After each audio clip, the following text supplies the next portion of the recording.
El 12 de diciembre de 1883 llega a Lima una expedición chilena que venía de la Sierra Central del Perú, comandada por el coronel Martiniano Urriola, en busca de evitar que Andrés Avelino Cáceres, el caudillo peruano, continúe la resistencia y logre armar otro ejército de guerrilleros. En este video seguiremos a Urriola rumbo a Ayacucho y sufriremos todos los pesares de los chilenos en esa campaña tan larga y tan compleja.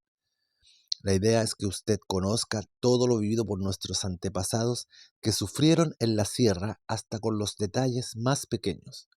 En este video conoceremos los rigores de la campaña de la Breña. La finalidad de esta expedición era ocupar Ayacucho, para impedir que Lizardo Montero, con su ejército de Arequipa de 3.000 a 4.000 hombres, se reuniera con Andrés Cáceres, que había sido derrotado en Huamachuco y su ejército prácticamente exterminado. Cáceres, que se encontraba en Ayacucho, no reconocía al gobierno de Miguel Iglesias y seguía con intenciones de resistencia, y el ejército de Arequipa, que no había entrado en combate, era su única esperanza. Paralelamente, marchaba otra expedición chilena liderada por José Velázquez rumbo a Arequipa a deponer el gobierno de Montero y así consolidar el de Iglesias y firmar por fin la anhelada paz. El día 8 de septiembre de 1883 llega a Huancayo la expedición de Martiniano Urriola. Según Abraham Quirós, soldado del tercero de línea, comillas, aquí se formó la división al mando del coronel Urriola, compuesta de las fuerzas siguientes: batallones tercero de línea y Miraflores de infantería, un escuadrón de granaderos a caballos y otro de carabineros de Yungay de caballería, y una batería de artillería de 6 cañones de montaña, el bagaje y unos 4 médicos practicantes, y teniendo por jefe de Estado Mayor al sargento mayor don Virgilio Méndez. Hacía un total de como 1.800 hombres. Cierro comillas. El 13 de septiembre de 1883, la expedición de Urriola salió de Huancayo con los batallones ya mencionados. El 15 de septiembre, una compañía del tercero de línea llegó al puente de Iscuchaca, donde hubo un enfrentamiento con las montoneras, que fueron rápidamente derrotadas, causándole varias bajas, sin sufrir víctimas por el lado chileno, siendo los cadáveres peruanos arrojados al río. El comandante chileno José Antonio Gutiérrez toma posesión del puente.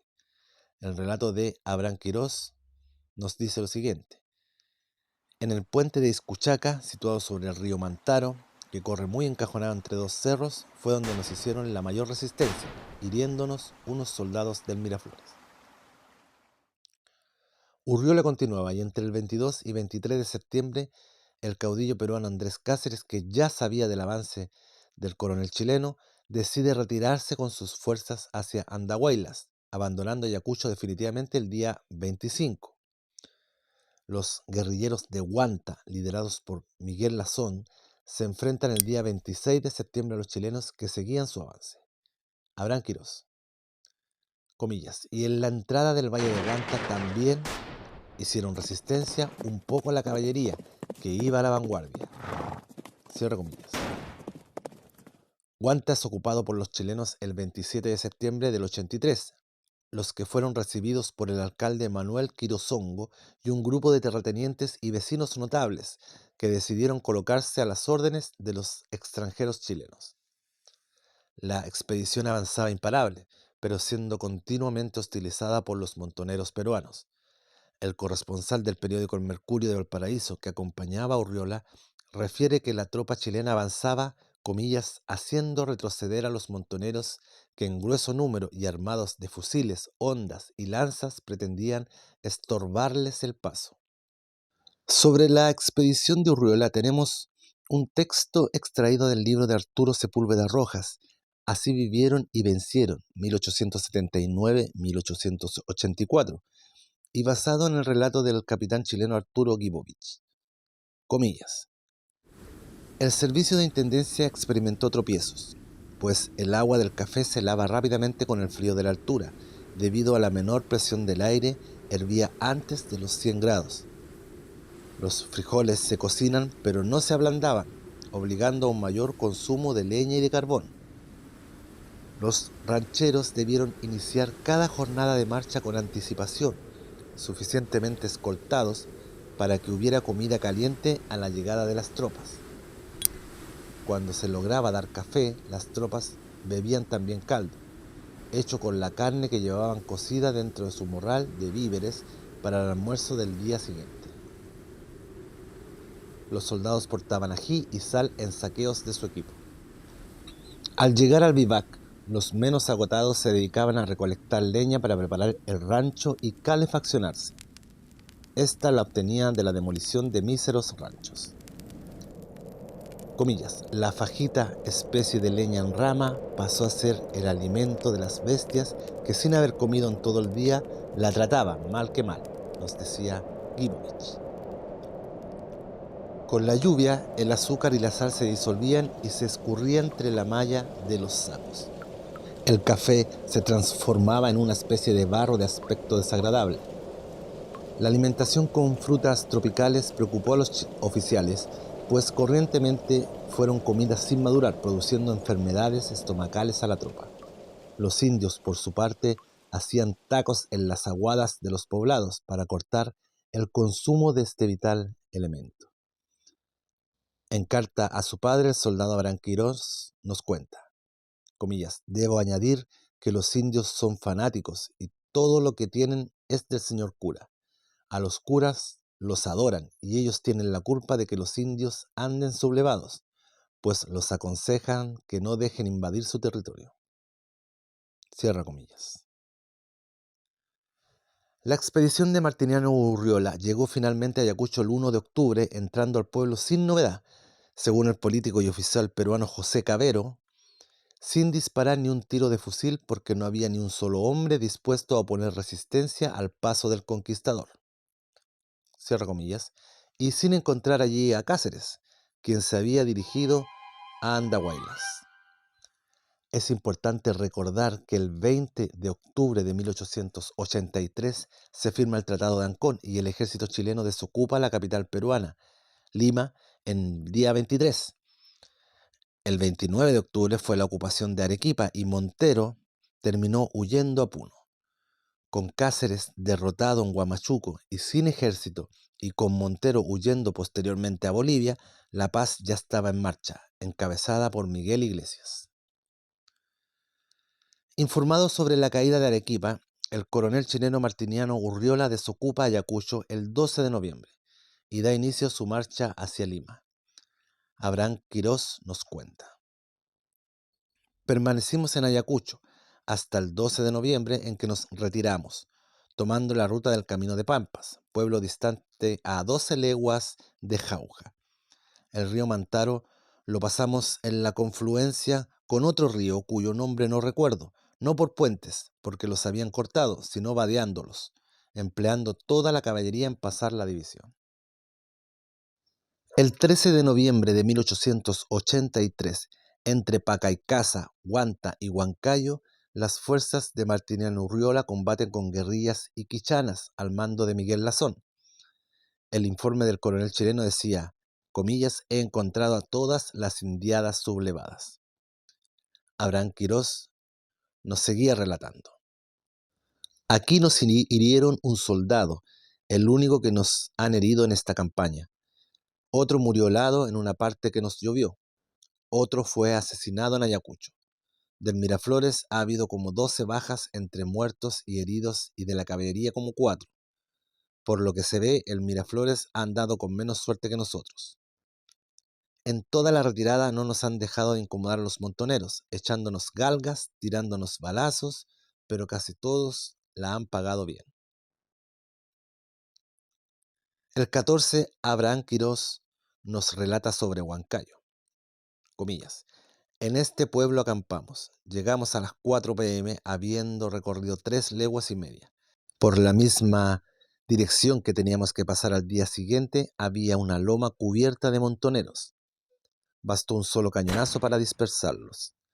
Había grande abundancia de chanchos y gallinas.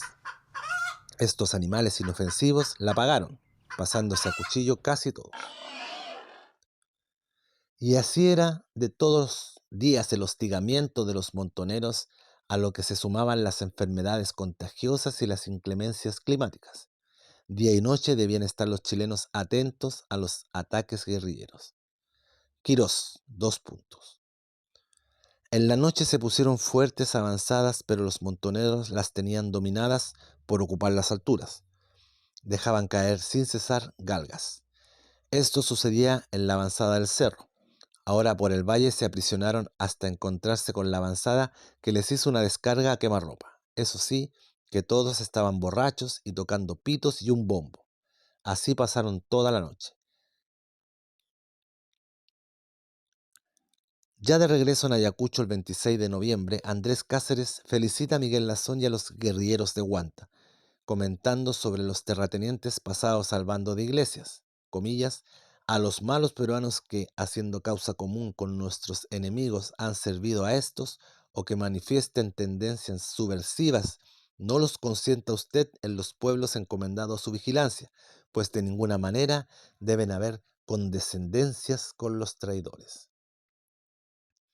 Y así, después de revisar a grandes rasgos esta penosa campaña, el día 12 de diciembre de 1883, el coronel Martiniano Urriola llega a Lima, después de haber tomado Ayacucho en persecución de Cáceres. Después de la firma del Tratado de Ancón, comenzó la desocupación del territorio peruano. En cuanto a Cáceres, había hostigado la expedición de Urriola en su regreso desde Andahuaylas, llegando hasta Tarmatambo, dispuesto a proseguir la lucha. Su esperanza aguardaba en la guarnición de Montero, la que se disolvió sin disparar un tiro con la toma de Arequipa, y fue entonces cuando Cáceres vio perdida toda posibilidad de ganar la guerra. Sobre la expedición a Ayacucho nos cuenta el capitán chileno Arturo Kipovich. Comillas. Cerca de medio siglo antes, en 1838, las huestes chilenas habían paseado la bandera tricolor por las elevadas alturas de la sierra. Si la nieve de los Andes conservara la huella que en ella imprime la planta del hombre, los soldados del 1883 en su marcha hubieran ido recorriendo las pisadas de los que hacía varios lustros por ahí pasaron, para ir a cubrirse de gloria en Yungay. Uno de ellos, uno solo, hubiera reconocido la huella de su propio pie, el coronel Urriola, quien comandaba en jefe en este momento la división. Los detalles más mínimos, no por eso menos importantes, de esta campaña los cuenta el libro Así vivieron y vencieron 1879 y 1884. Acá les dejo algunos extractos. 2 puntos. En algunas marchas las tropas solamente consumieron agua y carne con sal. Los soldados que disponían de algún dinero pudieron adquirir frutas maduras y otros comestibles. A los comerciantes se les prohibió terminantemente la venta de licor, bajo amenaza de severas sanciones. Respecto al vestuario y equipo, cabe hacer presente que la tropa solamente iba provista de morral, frazada y cantimplora, aparte de sus uniformes de paño y de brin. Pocos soldados contaban con capote. Los soldados hacían un corte en las frazadas y se las colocaban a guisa de poncho o manta para abrigarse mejor. En los vivac surcían la ropa destrozada y confeccionaban hojotas con el cuero de las reses cuarteadas, ya que a sus botas les quedaban únicamente las cañas.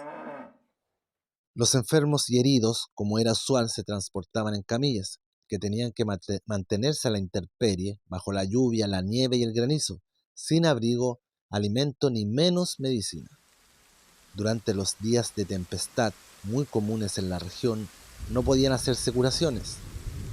Las parihuelas fueron cargadas a hombro por 4 soldados, abrumados por el peso y la marcha entre desfiladeros, o bien llevados por prisioneros que habían aceptado tan pesado trabajo a cambio de sus vidas, ya que se encontraban marginados de las leyes de la guerra por su condición de irregulares.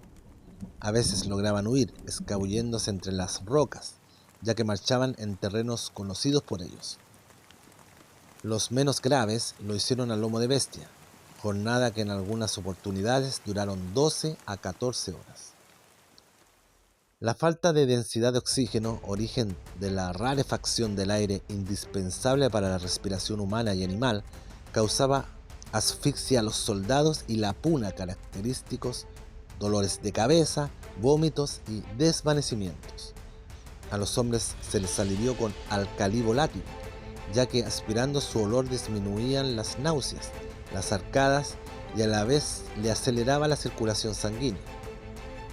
El aliento se convertía en pámpanos de nieve al tocar los bigotes. La lumbre servía para secar los uniformes y los equipos, desde las camisas hasta los capotes, y los soldados eran sorprendidos por el alba en cueros dedicados a esa tarea. Para evitar el peligro del contagio, los pacientes de viruela no podían ser transportados junto con sus camaradas.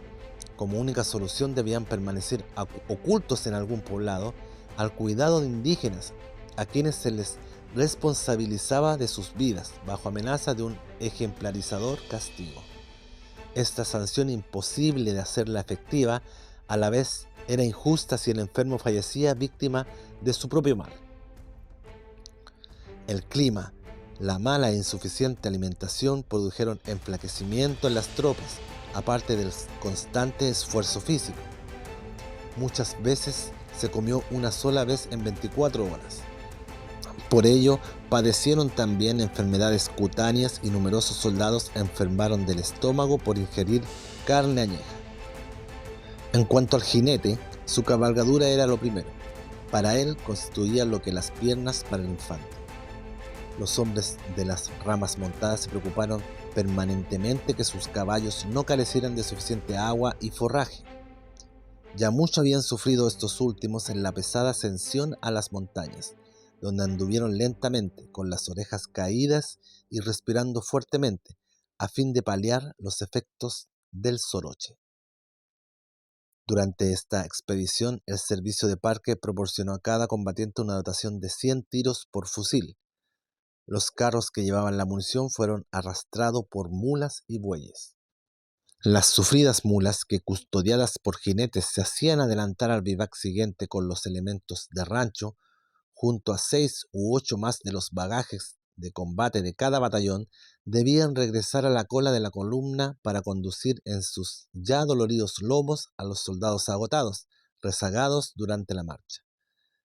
A su regreso, padeció sufrimientos similares a los experimentados en la ida hasta Ayacucho. Regresó el 12 de diciembre a su cuartel en el balneario de Chorrillos. Cierre comillas. En la campaña de la Sierra faltó previsión en los servicios auxiliares, como la alimentación y la salud, para efectuar las transformaciones orgánicas que imponía la geografía del lugar. Se cometió el error de mantener casi las mismas modalidades de trabajo de las campañas anteriores en otros territorios mucho más amigables. Por lo mismo, la cantidad de bajas chilenas en combate era mínima en comparación con las bajas por enfermedades. La montaña no acepta improvisaciones. Dijo Patricio Lynch, comillas, la parte más ruda de la presente guerra, la más penosa y al mismo tiempo la más opaca, por cuanto sus enormes sacrificios no han tenido por recompensa los laureles y los aplausos que se obtienen después de ruidosos combates, ha cabido a nuestro ejército durante la ocupación de estos territorios. Muy bien lo sabían Martiniano Urriola y Abraham Quirós, protagonistas de estos relatos y de todos estos sufrimientos recién contados, al igual que muchos soldados anónimos que lo vivieron y otros tantos que murieron y que aún siguen enterrados en algún lugar de la Sierra Peruana. Mi nombre es Rodrigo Carmona, administrador de la página de Facebook y de canal de YouTube Guerra del Pacífico al Día, en donde puede ver esta y otras historias ocurridas en la Guerra del Pacífico, en donde pelearon nuestros antepasados. Recuerde que la sangre de esos hombres corre hoy por nuestras venas. Suscríbase, dele like y comparta. Solo así más gente podrá conocer nuestro pasado. También puedes seguir mis redes sociales en TikTok, en Instagram y mi página de turismo Rax Norte Chile Tours. Me despido hasta un próximo video.